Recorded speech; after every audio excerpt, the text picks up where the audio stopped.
Thank you, Amelia. Please welcome Joanna Nesbitt, daughter of 2nd Second Commander Edmund Burke, who joined the unit in New Britain. Joanna will give us a brief history of the Japanese flag her family recently donated to the association. Joanna and her mother Dorothy have come from Victoria today for the service.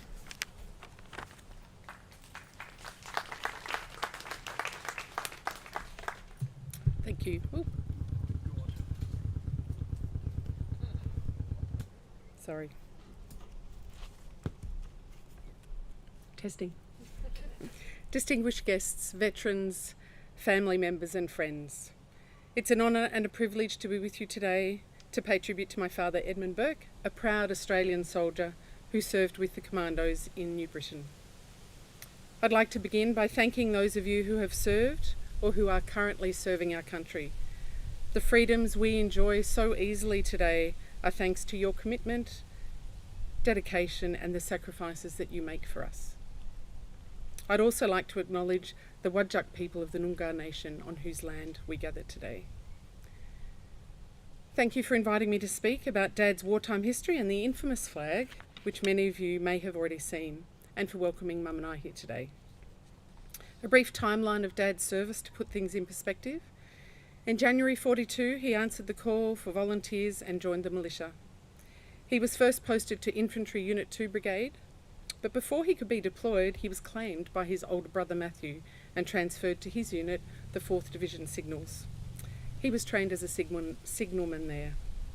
After the bombing of Darwin in April 42, he was transferred to Geraldton by nothing less than a cattle train across the Nullarbor to assist in the defence of Western Australia. He served both as a signalman and as a driver in the Transport Division whilst there. Then in February 43, he was posted to Fortress Signals on Rottnest Island to help install the guns capable of protecting Fremantle from any shelling that may come from the Japanese ships. In April 43, he joined the 2nd AIF and was posted to Townsville as a linesman, once again crossing the Nullarbor in a cattle train. In his notes, he writes that it was on that train journey that he first came across the 2nd Second Unit.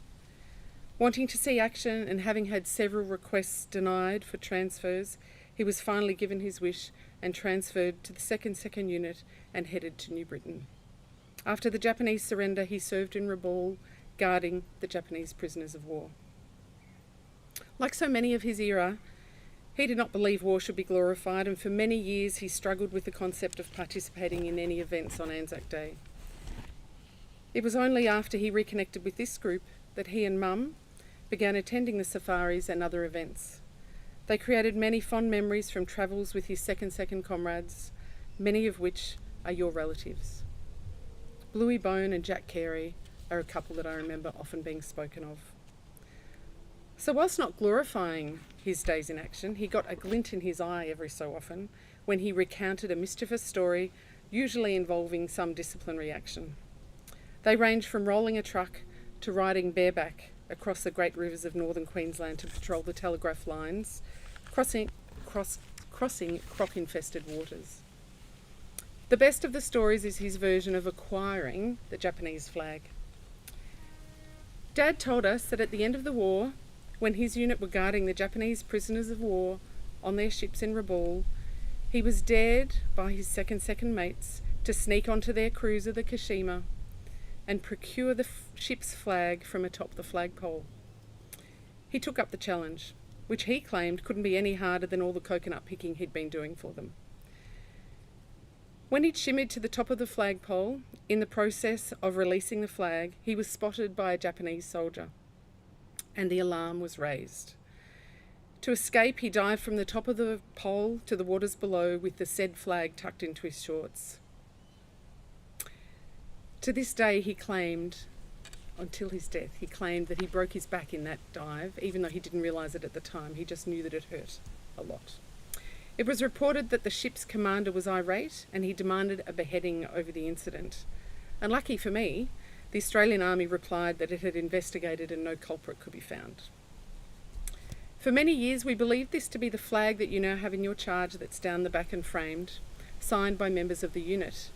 However, the silk flag that you have was not typical of the flags used on ships, And there is another flag which probably fits that story more. This raises the question about where this signed flag came from and how did it end up in Dad's possession. Sadly, the true story is lost forever, but we can only assume that he was given it for keepsaking by the unit. For more than 40 years it remained in a glass Pond's makeup jar in the back of his wardrobe, one of the many souvenirs that he brought back and hid. When he brought it out to show us, we had it framed for him for his 70th birthday, and it has hung in his office for more than 30 years, until Mum chose last year to donate it to you to care for it. So whilst there is some confusion about the origin of that flag that you now have in your trust, it tells the story of the many men who courageously fought alongside each other in true Aussie mateship. In Dad's notes that he wrote not long before he died, after much coercion from Mum, he wrote, "The 6 months spent with the 2nd Commandos was the highlight of my army time. It gave me the satisfaction of doing what I wanted, and it was the hardest thing I ever experienced." He went to New Britain as a signalman, where he told his CO that he had had enough of the signals and wanted to see action. His CO arranged for his transfer to the 2nd Seconds, which came with a pay cut of 2 shillings a day, an enormous amount of money in those days. He speaks in those notes of bouncing around like a cork in a flat-bottom barge as they moved up the east coast of New Britain to a new camp near Rabaul. He was sent to Sea Troop, who were manning the centre point on the neck of the peninsula that they were to guard.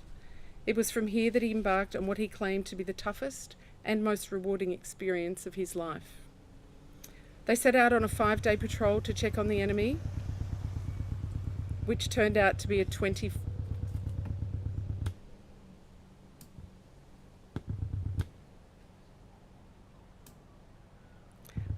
Oh, technology's against us today.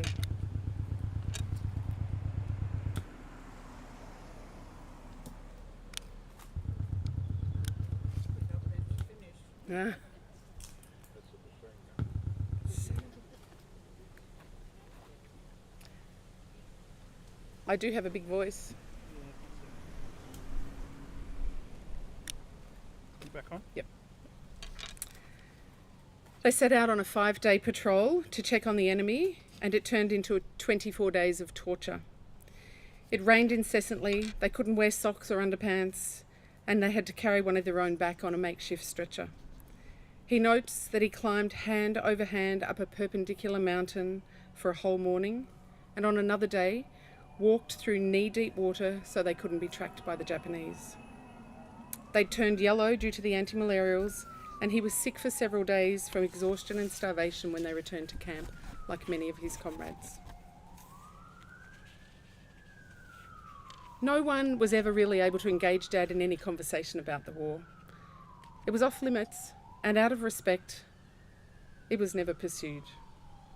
When I was in my early 30s and Dad in his early 80s, I had the honour of accompanying him to Gallipoli on an RSL tour. That trip changed my understanding of what Dad went through during his service and deepened my respect and love for him. I spent 2 weeks listening to Dad recount stories with other veterans on the trip. The most memorable was from an 85-year-old war veteran named Fred, who did tell a good yarn, the best of which was about him surviving the sinking of the HMAS Perth. He was taken as a prisoner, and then being the only survivor of a Japanese firing squad. He and 9 others successfully escaped from their prisoner of war camp, only to be dobbed in by the locals and recaptured. They were all put before a firing squad, and as the commander counted down from 10, he stopped at 1 and pulled Fred out of the lineup because he had some radio skills that were useful to them. It's hard to put into words my gratitude to Dad and his fellow soldiers for his courage, his loyalty, for his sacrifice, and for our freedom. A man of outstanding integrity, respect, humility, honesty, and sincerity. A young man whose youth was stolen by war, and a lucky man to have returned to a home of supportive family and community. Thank you, Dad, for showing me what true loyalty and love look like. You were only brave You were not only brave in war, but brave in life. We remember you with gratitude, respect, and love. Thank you.